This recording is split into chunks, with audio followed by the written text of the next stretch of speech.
আসসালামু আলাইকুম। আজকে আপনাদের দেখাবো আমি কোম্পানির কাজ শেষ করে বাইরে কত টাকা ইনকাম করলাম। যারা ভাবতেছেন কোম্পানিতে আসবেন, আসতে পারেন, কারণ কোম্পানির কাজ শেষে আপনি বাইরে কাজ করতে পারবেন। এই যে ফাঁকা জায়গাটা দেখতে পাচ্ছেন, এই জায়গাটুকু খালি আমরা লাগিয়ে দিব। আর কাজে আইসা দেখি পানির লাইনের সমস্যা, পানি ছাড়া তো সিমেন্ট বালি মিক্স করা যাবে না। আবার এইদিকে দেখি এক বাঙালি ভাই পাইপের কাজে আসছে, পরে সৌদি রুমে থেকে পানি নিয়ে আসলো। পরে আমরা আস্তে আস্তে কাজ শুরু করলাম। আর আমার সাথে যে কাজে আসছে ও কিন্তু শ্রীলঙ্কান, খুবই ভালো মিস্ত্রি, খুবই ভালো কাজ জানে। আসলে সৌদি আরব কোম্পানি কাজ শেষ করে বাইরে কাজ করা যায়, কিন্তু এটা সব জায়গায় না। আর অবশ্যই কোনো বাইরে কাজে গেলে আগে ইত্তেফাক করে নিবেন সৌদির সাথে। আর আমরা কিন্তু 1.5 ঘন্টায় কাজটা ক্লিয়ার করে দিছি। আর ভাই সৌদি কিন্তু খুবই ভালো। সৌদি বলতেছে তোর হাত পা পরিষ্কার করতে থাক, আমি আসতাছি। আর এইদিকে আমার বন্ধু সব ক্লিন করতেছে।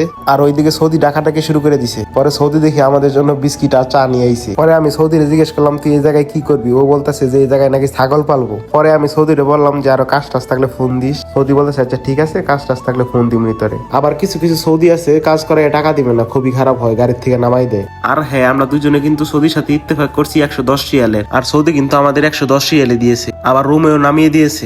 সবাই ভালো থাকবেন, দেখা হবে আরেক ভিডিওতে।